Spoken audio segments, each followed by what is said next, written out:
February 2nd, 1685. The King of England collapses in his bedroom. For the next 5 days, 14 royal doctors will torture him to death, and call it medicine. They drained his blood until he turned pale as a ghost. They burned his skin with red-hot irons.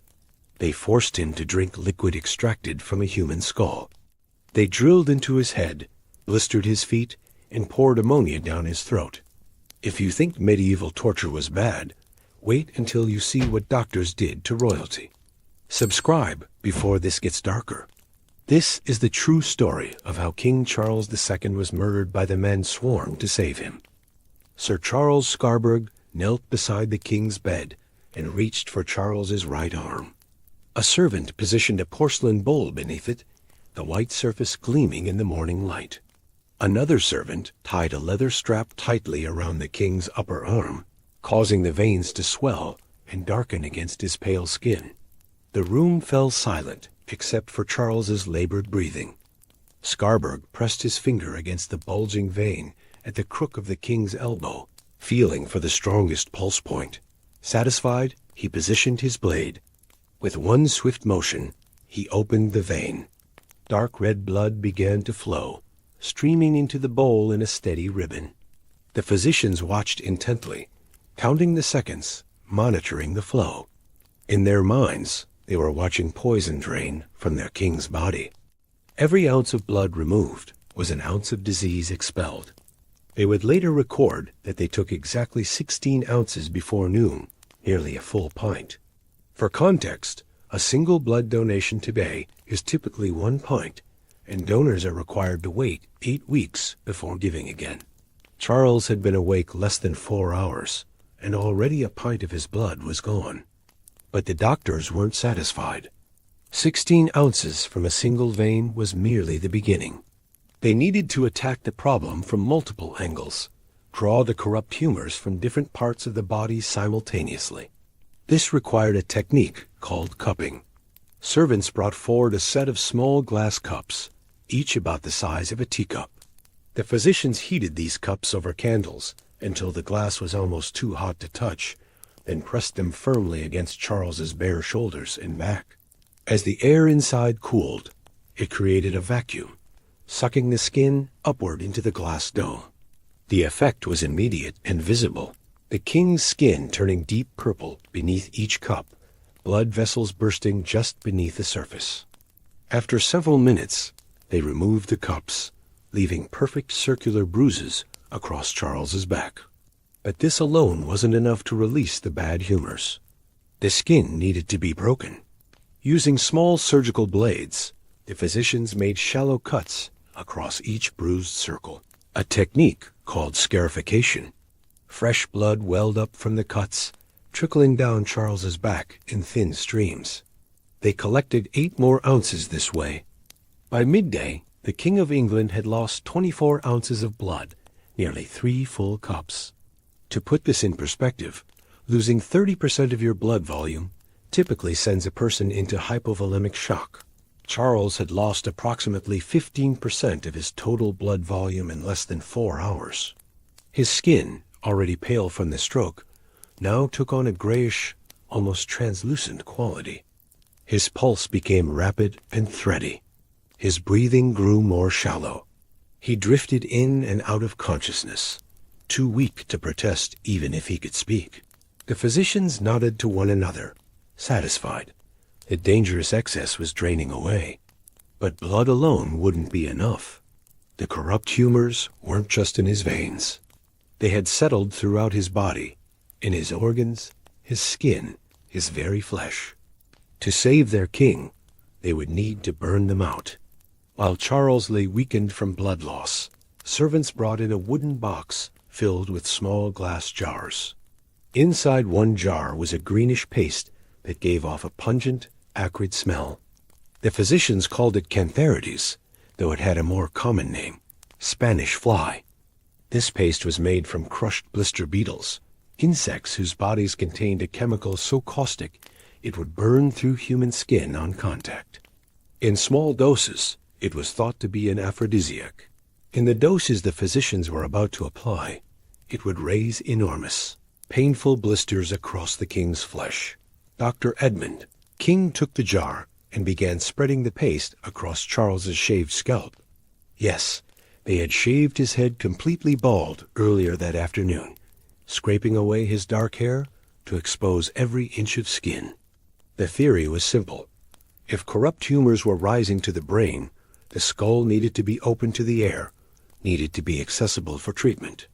Within minutes of applying the cantharides, Charles's scalp began to react. Small bumps appeared, then swelled into fluid-filled blisters. The king's face contorted in discomfort, though he still couldn't speak clearly enough to protest. The physicians watched with clinical detachment, noting the formation of each blister as evidence their treatment was working. The poison was being drawn to the surface. But chemical burns weren't the only fire they would use. Servants returned with another set of glass cups, but this time they heated them far hotter, holding them over open flames until the glass glowed. These superheated cups were pressed directly onto Charles's skin, on his shoulders, his chest, his shaved head. The heat was intense enough to raise immediate blisters, creating what the doctors called counter-irritation.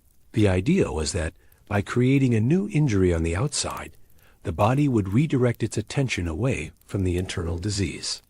Modern medicine would recognize this as the exact opposite of helpful. Creating burns on someone already in medical crisis only adds additional trauma, forcing the body to fight on multiple fronts when it should be conserving energy for healing. But in 1685, this made perfect sense. Draw the disease outward. Make the body expel its poison through the skin, rather than letting it fester inside. The physicians weren't done yet. They produced long metal rods with flattened ends, instruments that had been heating over the bedchamber's fireplace for the past hour. These red-hot irons were pressed against specific points on Charles's scalp, locations the physicians believed corresponded to the affected areas of his brain. The smell of burning hair and scorched flesh filled the room. Servants standing near the doorway turned away, covering their noses. Charles's head was now a landscape of burns and blisters, his once regal appearance transformed into something unrecognizable. Fluid oozed from the burst blisters, mixing with the cantharides paste to create a sticky, blood-tinged mess that stained the silk pillows beneath his head. The first day of treatment was nearly complete. Blood had been drained. Skin had been burned. The corrupt humors, the physicians assured one another, were being expelled. But there were other avenues of purging still untouched. The digestive system, the bowels, the sinuses. If they were going to save their king, they needed to attack the disease from every possible direction. And so, as evening fell on February 2nd, they prepared the next phase of treatment. As darkness settled over Whitehall Palace, the physicians gathered around a table cluttered with bottles and vials. They had drained his blood and burned his skin, but corrupt humors didn't exist only in the veins and flesh. They accumulated in the stomach, the intestines, the very depths of the body's cavities.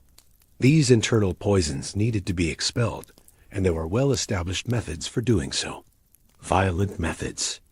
Dr. Thomas Short prepared the first mixture, a concoction of antimony dissolved in wine. Antimony was a metallic element known for one reliable effect. It caused immediate and severe vomiting. The physicians called such mixtures emetics, and they believed that purging the stomach would expel whatever poisonous substances had accumulated there. 2 attendants held Charles upright while Dr. Short poured the liquid down his throat. The king, still barely able to speak or move his left side, had no ability to resist. Within minutes, the antimony took effect. Charles's body convulsed as he vomited repeatedly, his weakened frame shaking with each spasm. The attendants held bowls to catch the contents of his stomach, while the physicians watched, examining what came up, looking for signs of the corruption they believed was killing him. But emptying the stomach was only half the battle. The bowels needed purging too. They administered a powerful purgative next, a mixture of cenopods and other plant extracts known for triggering severe diarrhea and intestinal cramping. The goal was complete evacuation of the digestive tract. Nothing could remain inside that might harbor disease.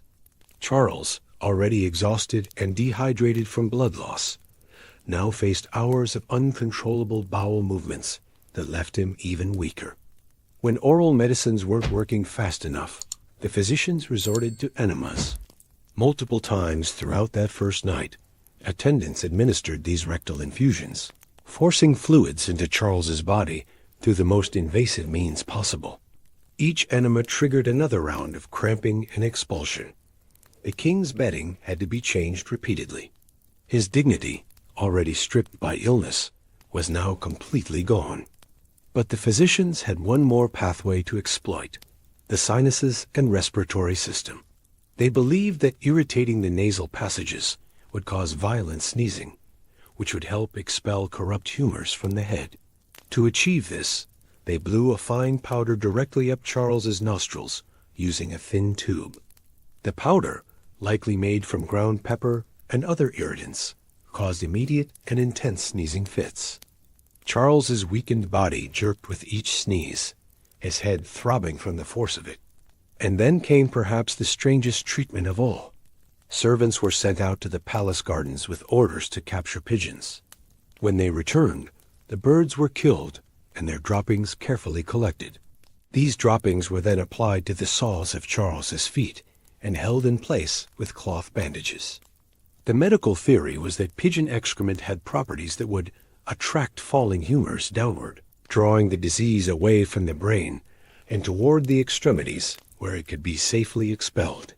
This went on for 12 continuous hours. Through the night of February 2nd and into the early morning of February 3rd, Charles endured wave after wave of induced vomiting, diarrhea, enemas, sneezing fits, all while lying on a bed with bird droppings strapped to his feet. He couldn't eat because anything he consumed was immediately purged. He couldn't drink because liquids triggered more vomiting. His body, already struggling to recover from a stroke, was now being systematically drained of every resource it had left. By dawn on February 3rd, Charles was unrecognizable from the vigorous king who had woken just 24 hours earlier. When morning light crept through the windows on February 3rd, something unexpected happened. Charles opened his eyes, and they were clearer than they had been since the collapse. His attendants, who had kept vigil through that brutal night, noticed it immediately. The king was trying to speak, and this time, actual words were forming. His speech was still slurred, still difficult to understand, but it was speech. He could move his right arm more freely. His face had regained some color, though whether from recovery or from the constant irritation of treatments was unclear. Most remarkably, he seemed to recognize the people around him. When his brother James, the Duke of York, entered the bedchamber, Charles's eyes tracked him across the room, and he attempted a weak smile. The physicians gathered for an emergency consultation. After 12 hours of relentless purging and bloodletting, their patient was showing signs of improvement. Any reasonable person might conclude that the king's body was trying to heal itself despite the treatments, and that he desperately needed rest, nutrition, and time to recover naturally. But these were not reasonable times. Sir Charles Scarborough presented the physicians' collective reasoning. The treatments were working. The corrupt humors were being expelled, just as theory predicted. The king's improvement was proof that their methods were sound. Therefore, the logical course of action was not to stop, but to continue. If the treatments had brought him this far, more treatments would complete the cure. This was the moment that sealed Charles's fate. In fairness to the physicians, they were trapped by their own expertise. They had spent decades studying Galenic medicine, building careers on these theories, teaching them to younger generations. To admit that their treatments might be harming rather than helping would mean admitting that everything they knew was wrong. It would mean acknowledging that their entire medical worldview was built on sand. And there was another pressure they couldn't ignore. This wasn't just any patient. This was the King of England. If they stopped treatment and he died, they would be blamed for giving up too soon, for not doing everything possible to save him. In 17th century England, that kind of failure could mean more than professional ruin. It could mean their heads. So they made their decision. The treatments would continue, adjusted and refined perhaps, but unrelenting. Charles, still too weak to fully comprehend what was happening, couldn't protest. He trusted these men. They were the most learned physicians in the kingdom. If they said more treatments were necessary, then surely it must be true. He had no way of knowing that his brief improvement was his body's desperate attempt to stabilize itself, a window of opportunity that would close quickly if the assault continued. The physicians returned to his bedside with renewed determination. They had pushed back the disease once. Now they would destroy it completely. But first, they needed more blood. The small veins in his arms had already been opened. Those veins were sufficient for the initial bloodletting, but now the physicians wanted access to something more substantial, something that could deliver a more dramatic reduction in blood volume. They turned their attention to his neck, where two large vessels carried blood directly from the heart to the brain, the jugular veins. The jugular veins ran up both sides of Charles's neck, thick vessels visible beneath the thin skin. These weren't the delicate veins of the arm that required careful probing to locate. These were major blood highways, carrying oxygen-depleted blood from the brain back down to the heart. In the physicians' minds, this made them the perfect target. If corrupt humors were rising to the brain and causing the king's seizures, then surely those same humors were circulating through these exact vessels. Dr. John Lower, who had pioneered some of the earliest blood transfusion experiments in England, volunteered to perform the procedure. He had steady hands and extensive experience with vascular anatomy. Two assistants positioned Charles's head, tilting it back to expose his throat more fully. The king's eyes were open, but unfocused, his brief surge of improvement from the morning already beginning to fade. Lower felt along Charles's neck, locating the exact position of each jugular vein. Unlike the single incision they had made in his arm, Lower decided both jugular veins should be opened simultaneously. Maximum blood flow, maximum expulsion of disease. The blade touched skin. Two quick cuts, one on each side of the neck. Blood began to pour into the waiting basins, darker and thicker than the arm blood had been. The physicians had calculated they would take 10 ounces this time, believing this precise amount would tip the balance without endangering the king's life. What they didn't understand was that Charles's body was already in crisis. The repeated bloodletting, combined with dehydration from constant purging and vomiting, had dropped his blood volume to dangerous levels. His heart was struggling to pump what little blood remained. His organs were being starved of oxygen. Every ounce removed made recovery less likely. As the blood drained from his neck, Charles's skin took on a waxy, almost translucent quality. His lips turned pale. His breathing became rapid and shallow, his body desperately trying to compensate for the loss. The attendants holding the basins could see the king was fading before their eyes, but the physicians showed no alarm. This was expected. This was part of the cure. When exactly 10 ounces had been collected, Lower pressed clean cloth against the incisions to stop the flow. The wounds would remain open under bandages, ready to be reopened if further bloodletting became necessary. By their records, Charles had now lost a total of 44 ounces of blood across 2 days. That was nearly 3 liters, more than half of what a healthy adult body contains. But the physicians weren't focused on blood volume.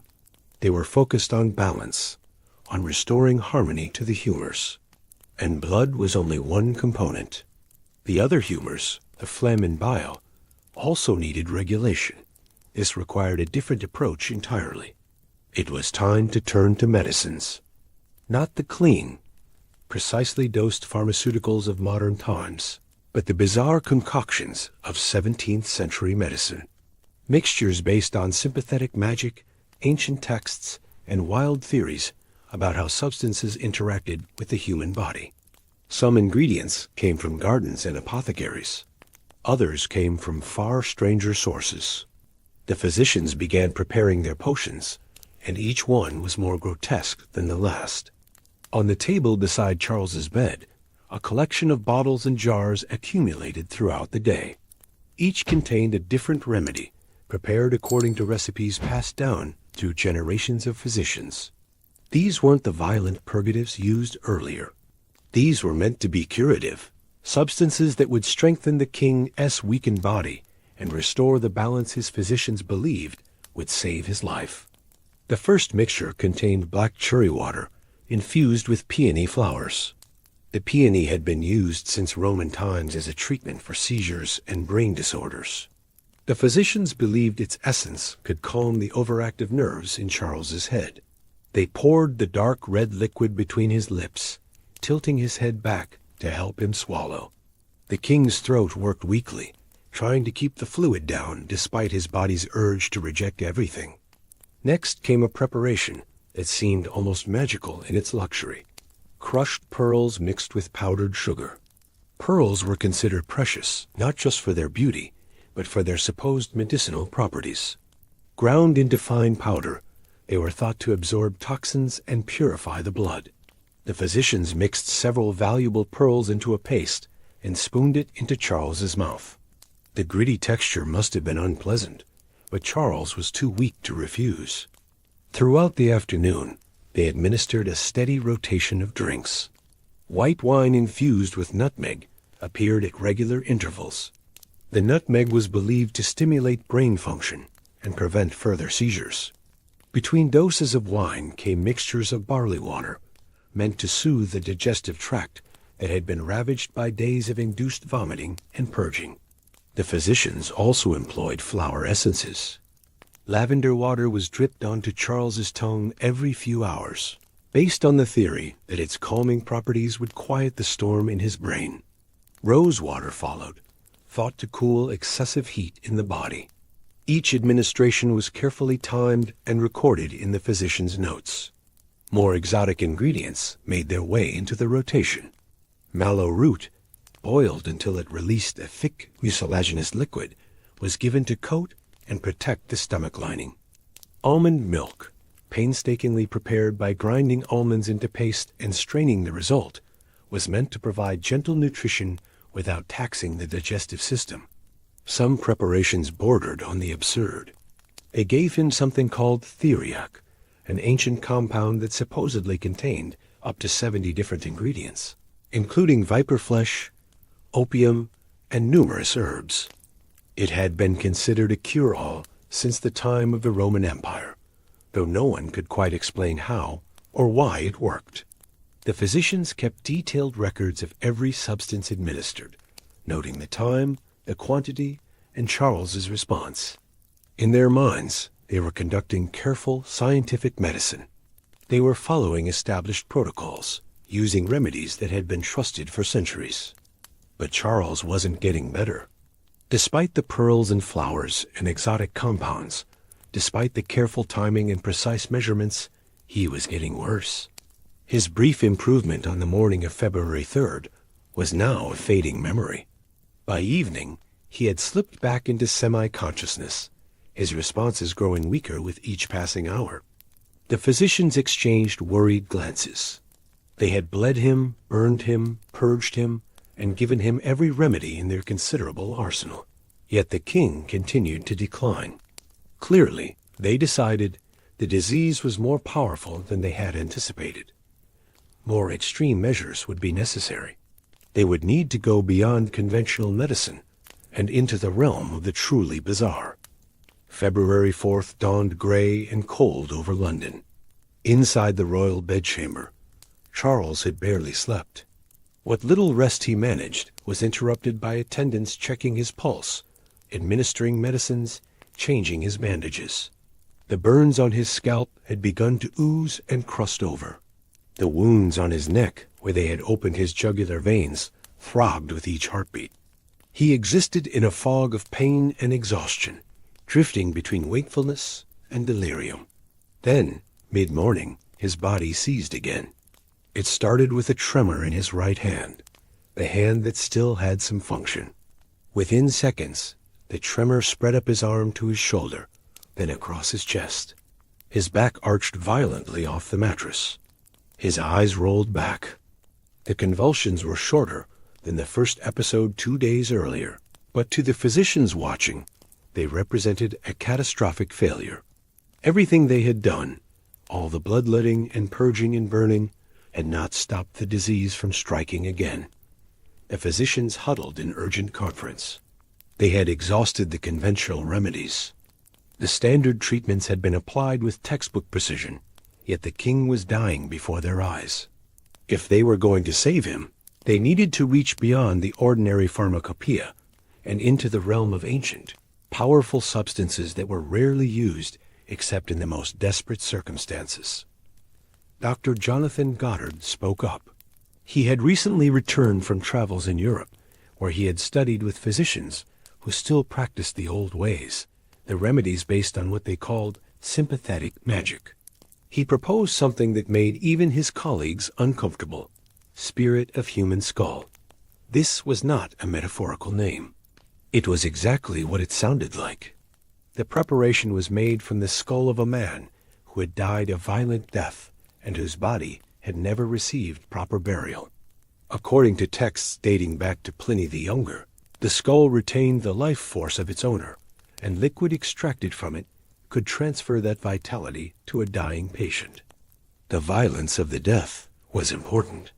It meant the life force had been cut off suddenly rather than fading naturally, leaving it trapped and potent within the bone. Where such a skull was obtained, the records don't specify. Perhaps from an execution site, or from a battlefield grave, or from the medical school's anatomy collection. What matters is that the physicians had access to it, and they believed in its power. The extract arrived in a small vial, a clear liquid that caught the light like water, but had a faint, unpleasant smell. The dosage, according to the ancient texts, was 40 drops. Not 39, not 41. Precision mattered when dealing with such powerful substances. 2 attendants held Charles upright, while Dr. Goddard carefully counted the drops into a spoon. The king's eyes were half closed, his awareness minimal. He couldn't have protested even if he understood what they were about to give him. A spoon touched his lips. The liquid, extracted from human bone, from a skull that had once housed someone's thoughts and dreams and fears, slid down the throat of the King of England. The physicians stepped back and waited, watching for any sign that this ancient remedy would succeed or modern medicine had failed. Hours passed after the skull extract was administered, and Charles showed no improvement. If anything, he seemed more distant, his responses to stimuli growing weaker. The physicians refused to admit defeat, but privately they were beginning to accept a terrible possibility.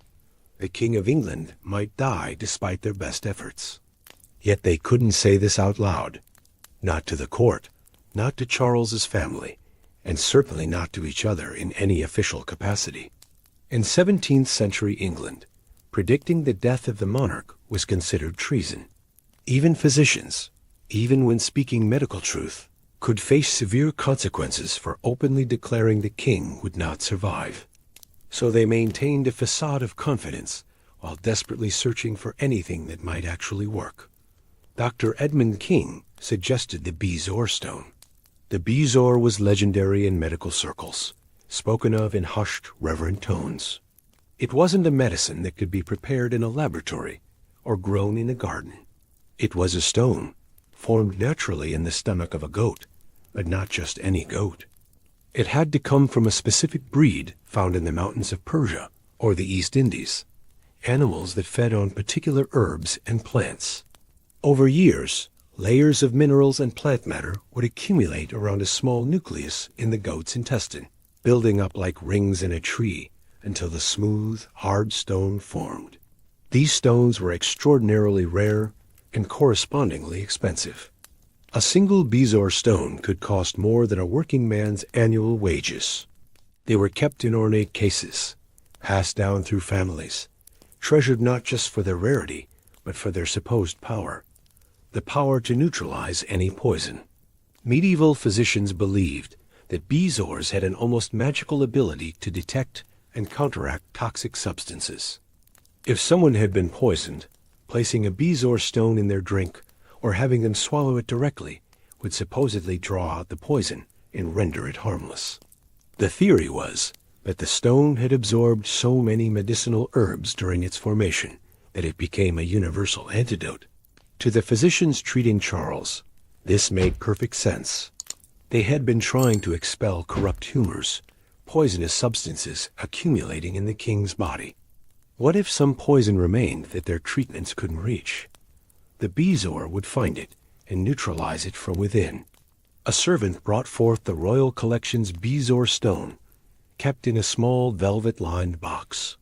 It was about the size of a large olive, smooth and brown, worn from handling. Dr. King held it up to the light, examining its surface for any cracks or flaws that might diminish its power. Satisfied, he approached the bed. Charles was barely conscious.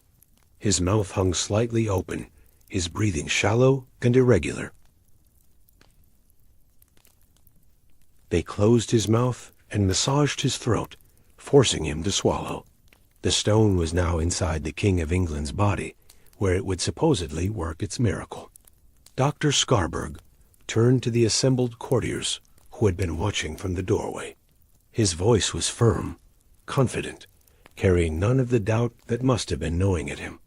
"The king will recover," he announced. He had no choice but to say it. To say anything else would be treason. But everyone in that room, physicians and courtiers alike, could see the truth written on Charles's pale, sunken face.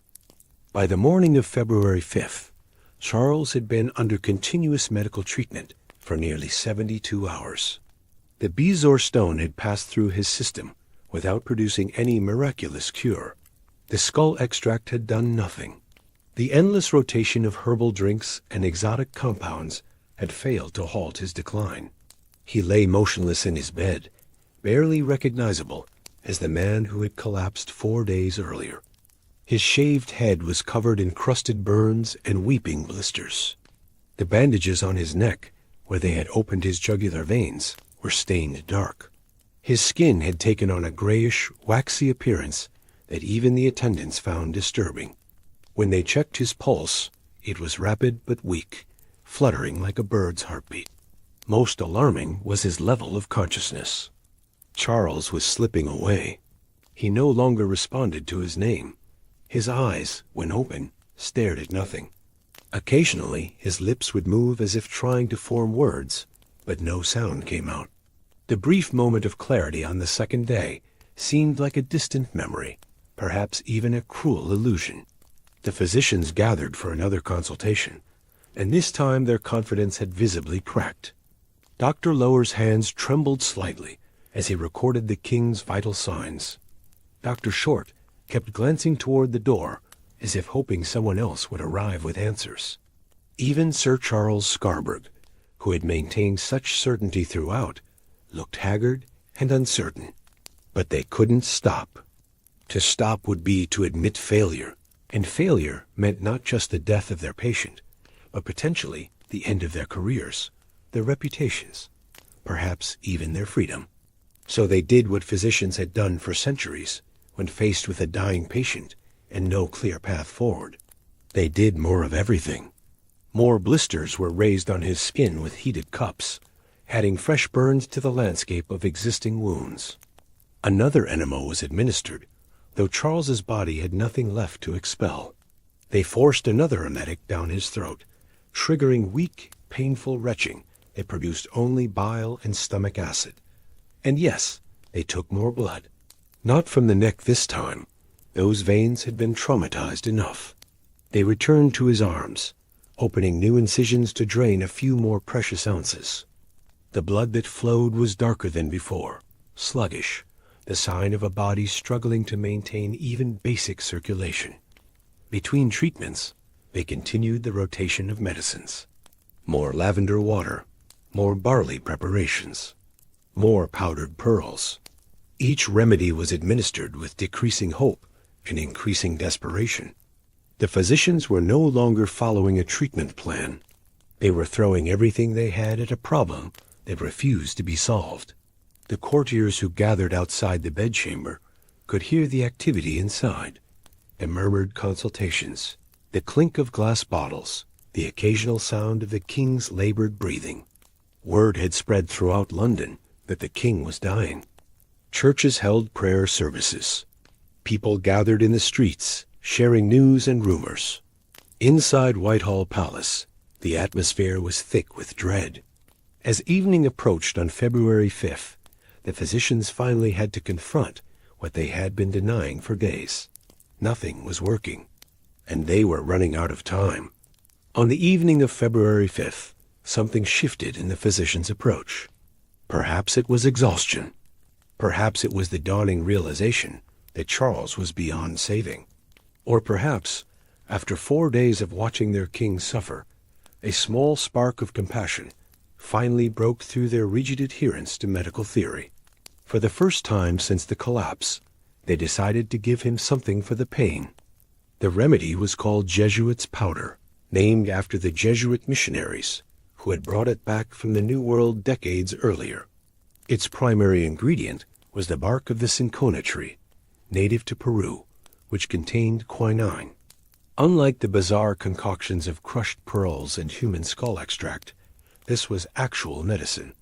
Quinine had real pharmacological effects, particularly against fevers and certain types of infection. But what made this remedy truly merciful was what the physicians added to it: opium dissolved in wine. Opium had been known for centuries as a powerful pain reliever, but it was used sparingly in royal medicine. There was concern about its effects, about inducing sleep so deep that the patient might never wake.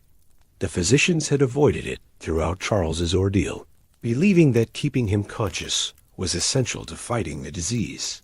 Now, with the king barely clinging to life, those concerns seemed less important than providing some measure of comfort.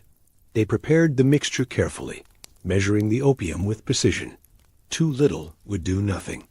Too much might hasten his end, and they were not yet ready to be accused of that. The wine was warm, sweetened with honey to mask the bitter taste of both the cinchona bark and the opium. Dr. King lifted Charles's head gently and brought the cup to his lips. Charles managed a few swallows. Within minutes, the effect was visible. The tension in his face eased. The lines of pain that had been etched around his eyes and mouth softened.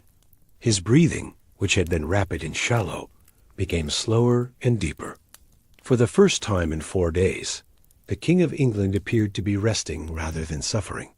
The physicians watched this transformation with mixed emotions. The relief was working far better than any of their elaborate treatments.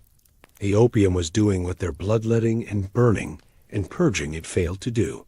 It was giving the king's body a chance to exist without constant trauma. But it was too late. The damage had been done. 4 days of blood loss had starved his organs of oxygen. The constant vomiting and purging had left him severely dehydrated. The burns and blisters covering his body were sites of infection. His kidneys, already compromised by years of gout, were shutting down. The stroke that had started this nightmare had been compounded by days of medical assault. The Jesuit's powder could ease his suffering, but it couldn't reverse what had been done to him. As Charles drifted into the first peaceful sleep he had experienced since the collapse, the physicians finally allowed themselves to acknowledge the truth they had been avoiding. Dr. Scarborough wrote in his notes that evening, "The whole assembly of physicians became despondent. The king was dying, and there was nothing left to do but watch." February 6th arrived with a cold dawn. In the royal bedchamber, Charles lay unconscious, the opium keeping him in a deep, unreachable place beyond pain. The physicians, who had worked in rotating shifts throughout the night, gathered one final time. Their faces were hollow with exhaustion and defeat. Some hadn't slept in days. Others had tried to rest, but found sleep impossible, haunted by the image of their dying king. Dr. Scarborough took up his quill to record the morning's observations. His hand, usually steady and precise, trembled as he wrote the words that would seal their collective failure. The whole assembly of physicians became despondent. Despondent. It was as close as they could come to admitting the truth. They had failed. All their learning, all their prestigious degrees from Oxford and Cambridge, all their study of ancient texts and modern theories had been worthless. The King of England was dying, and they had been powerless to stop it. Perhaps worse, they had to confront the possibility that they had hastened his death rather than prevented it. But even in despair, they couldn't bring themselves to stop. To do nothing would be to abandon their king in his final hours, and that was unthinkable.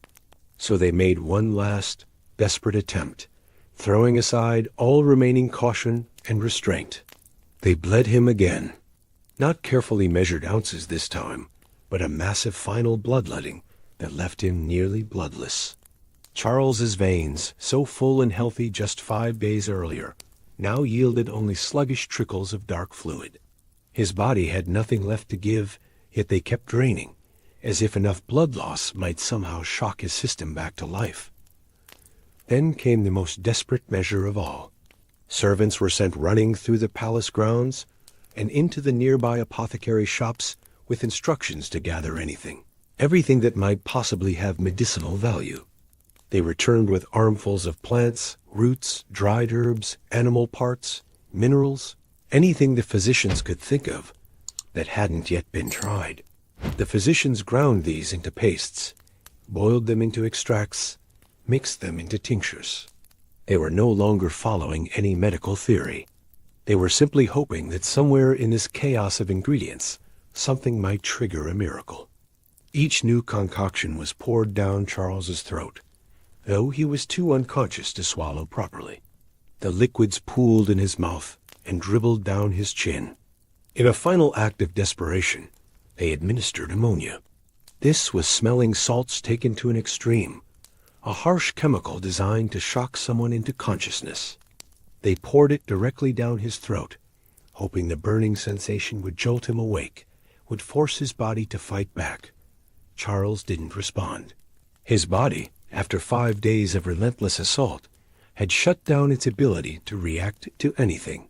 The ammonia burned its way into his stomach, adding one final insult to the catalogue of injuries, but it produced no awakening, no sudden recovery. Nothing worked. Nothing could work anymore. The physicians finally stepped back from the bed, their bags empty, their arsenal exhausted. There was nothing left to try. Around mid-morning on February 6th, something unexpected happened. Charles's eyes opened. Not the unfocused, distant stare of the previous days, but actual awareness. He blinked slowly, his gaze moving across the faces gathered around his bed. When he tried to speak, the words came out as barely a whisper, but they were words nonetheless. He was asking for his family. The attendants immediately sent for everyone. Charles's brother James, the Duke of York, who had barely left the palace in 5 days. The king's surviving children, the ones born to his various mistresses, as Charles had no legitimate heirs with his wife Catherine. And yes, the mistresses themselves, the women who had shared parts of his life that duty and politics couldn't touch. They came quickly, gathering around the bed in a somber circle. Charles looked at each face, seeming to memorize them, to carry these images with him wherever he was going. His lips moved again, and those closest leaned in to hear. He was apologizing for leaving them, apologizing for the trouble his death would cause. Even now, dying after 5 days of torture disguised as medicine, he was thinking of others. Then he made one final request. He wanted the curtains drawn back. He wanted to see outside. The heavy velvet curtains that had been kept closed to maintain the bedchamber's controlled environment were pulled aside. Morning light flooded the room, pale winter sunlight that made everyone squint after days in the dimness. Through the tall windows, the view stretched across the palace grounds to the Thames River beyond, its surface reflecting the early light like hammered silver. Charles's eyes fixed on that view. on the river where he had sailed so many times, on the sky that was just beginning to show hints of the day's weather, on London, the city he had ruled for 25 years, spreading out in the distance with its church spires and rooftops. He watched the sun climb higher, that familiar celestial motion he had witnessed thousands of times. But this sunrise was different. This was the last one. Somehow, Charles seemed to understand that. His expression held no fear, no panic, just a quiet acceptance. He was watching the world continue without him, and finding peace in that continuity. His beloved spaniel dogs, who had been kept out of the bedchamber during the worst of the treatments, were allowed back in.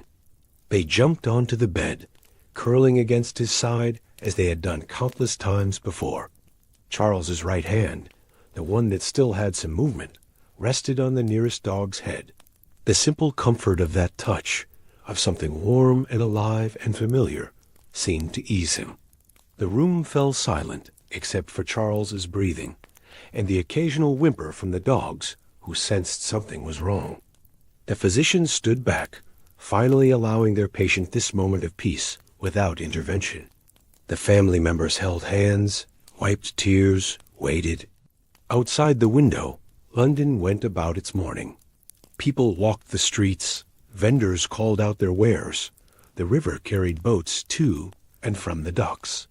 Life continued, indifferent and eternal, while inside Whitehall Palace, a king prepared to leave it behind. As the morning progressed, Charles drifted in and out of awareness. Sometimes his eyes would focus on the faces around him. Other times he seemed to be looking at something no one else could see, perhaps memories playing out in his fading consciousness. When he did speak, his voice was so weak that people had to lean close, their ears nearly touching his lips, to catch the words. What he said would be remembered and recorded by multiple witnesses. "I have suffered much more than you can imagine." 7 words that carried the weight of 5 days of agony. The bloodletting that had drained him nearly dry. The burns that covered his scalp. The forced vomiting and purging. The bizarre concoctions poured down his throat. The human skull extract. The bezoar stone. The ammonia. Every indignity, every moment of pain, compressed into that single sentence. But Charles wasn't done. Even now, with death approaching, his natural wit surfaced one final time. He looked at the physicians and courtiers surrounding his bed, men who had been with him through this entire ordeal, and managed something that might have been a weak smile. "You must pardon me, gentlemen, for being a most unconscionable time a-dying." The words hung in the air. He was apologizing to them. After everything they had done to him, all the treatments that had tortured rather than healed, he was the one asking forgiveness for taking too long to die. The irony would have been funny if it weren't so heartbreaking. His brother James moved closer. There was something that needed to be addressed, a secret that Charles had kept for most of his reign. James leaned in and whispered a question. Did Charles want a Catholic priest? Charles, who had been raised Protestant, who had ruled Protestant England through times of intense religious conflict, had long harbored Catholic sympathies. But admitting this publicly would have cost him his throne, perhaps even his life during certain political crises. Now, with nothing left to lose, he could finally be honest. He nodded yes. A priest was smuggled into the bedchamber, disguised as an ordinary courtier to avoid scandal. Father John Huddleston, who had once helped Charles escape after a battle decades earlier, performed a brief Catholic conversion ritual. Charles received the last rites of the Catholic Church, his lips barely moving as he attempted the responses. It was done. After a lifetime of political necessity and religious compromise, Charles Stuart died as he had secretly wished to live. The clock in the corridor struck 11:15 in the morning. Charles's breathing, which had been growing progressively more labored and irregular, suddenly stopped. His chest ceased its rise and fall. His eyes remained open, fixed on the window and the light beyond. One of the spaniels whimpered and nuzzled against his hand, but there was no response. King Charles II of England, Scotland, and Ireland, 54 years old, was dead. The physicians stood frozen, uncertain what to do now that their nightmare had finally ended. Someone would need to make an official announcement. Someone would need to begin planning the funeral. And someone would need to perform one final crucial task, an autopsy, to determine exactly why their king had died. The following day, Sir Charles Scarborough performed the post-mortem examination in a small room far from the public eye. It was standard practice for royal deaths, a way to officially document the cause and ensure there had been no foul play. But for the physicians who had treated Charles, this autopsy carried a different weight. It would either vindicate their methods or condemn them. Scarborough's hands moved with methodical precision, opening the body cavity and examining each organ in turn. He recorded his findings in careful Latin, the language of medicine and science. What he discovered painted a disturbing picture. The brain was soaked with fluid, a condition called cerebral edema.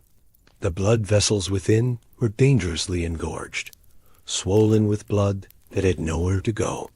This confirmed the stroke, the initial event that had started everything.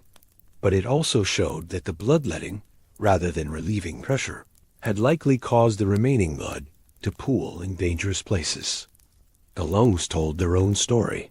They were engorged with blood and adhered to the chest wall, suggesting inflammation and fluid buildup. Charles had been slowly drowning from the inside, his lungs filling with fluid, while the physicians focused on draining his blood and burning his skin. But the most damning evidence came from the kidneys and liver. Both organs were massively enlarged and engorged with blood. The kidneys showed signs of chronic disease, damage that had accumulated over years. Modern medical analysis of Scarborough's notes suggests Charles suffered from chronic kidney disease, likely caused by the gout he had battled throughout his adult life. Here was the terrible irony. Charles's kidneys were already compromised before he ever had the stroke. They were struggling to filter his blood and maintain proper fluid balance. Then the physicians subjected him to 5 days of extreme dehydration through bloodletting, forced vomiting, and constant purging. His damaged kidneys, faced with this assault, simply gave up. Acute renal failure was what finally killed him. His kidneys stopped functioning entirely, allowing toxins to build up in his bloodstream, poisoning him from within. The very treatments meant to purge poison from his body had created a poison his body could not escape. Scarborough finished his examination and wrote his final conclusion. He chose his words carefully, aware that he was essentially writing his own indictment. The phrasing was diplomatic, almost gentle, but the truth was buried in the medical terminology for those who knew how to read it. It is likely they hastened the end when it came. Not murder, not malpractice. Just a quiet acknowledgement that their treatments had probably killed him faster than the stroke alone would have. The physicians had acted with the best intentions, following the most advanced medical knowledge of their time. They had worked tirelessly for 5 days, trying everything in their considerable arsenal. And in doing so, they had tortured their king to death while calling it medicine. The report was filed away. The physicians returned to their practices. And for centuries afterward, medical students would study the death of Charles II as a cautionary tale about the dangers of aggressive treatment and the importance of understanding that sometimes the kindest thing a doctor can do is nothing at all.